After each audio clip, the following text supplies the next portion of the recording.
আজকে সকাল থেকে অজোরে বৃষ্টি হচ্ছে। এই বৃষ্টির মৌসুমে যে আমরা চটপটি কিছু বা ভাজা পোড়া খাবো না তা কি কখনো হতে পারে? চলো সেই ভিডিও নিয়ে চলে এসেছি। আমার প্রিয় দিদির প্রিয় দাদার প্রিয় আজকে আমরা তৈরি করে দিলাম ফ্রেঞ্চ ফ্রাই। চলো বন্ধুরা এখান থেকে ভিডিওটা স্টার্ট করা যাক। ফার্স্টে তো আলুকে পিস পিস করে কেটে নিলাম, তারপর পরিষ্কার জলে সেটাকে ভালোভাবে ধুয়ে নিলাম। তারপর সেই আলুর সাথে আমি একটু কর্নফ্লাওয়ার মিক্স করে দিলাম, তার সাথে মিশিয়ে নিলাম একটুখানি চালের গুঁড়ো, একটু খাওয়ার লবণ মিক্স করে নেবো, যে কোনো দিয়ে দেবো সামান্য লঙ্কার গুঁড়ো। তারপর নিয়ে নেবো একটা পরিষ্কার কড়াই, তার মধ্যে একটুখানি রিফাইন তেল নিয়ে নেবো। আমরা ফ্রেঞ্চ ফ্রাইকে পুরোভাবে আমরা তেলে ভেজে নেবো ততক্ষণ না লাল লাল হয়ে যায়। তারপর লাল লাল হওয়ার পরে আমরা কড়াই থেকে নামিয়ে দেবো। তারপরে আমাদের ফ্রেঞ্চ ফ্রাই পুরোভাবে রেডি। তোমরা দেখতেই পাচ্ছ এখানে রেডি হয়ে গেছে, আর খুব খাস্তা হয়েছিল। এখন আমরা ওটা খেতে কেমন লাগছে? খুব টেস্ট। খেয়ে দেখো আরেকবার।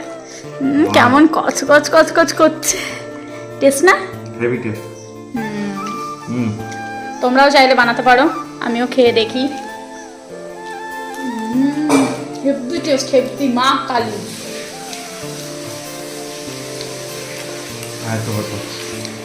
আরে খেয়ে নি, নাহলে ভাগে পাবো না। তবে এখান থেকে দিদি রিভিউটা নেওয়া যাক। ওদি খেতে ভালো লাগছে, দারুণ সস দিয়ে। এটা তেঁতুল সস না?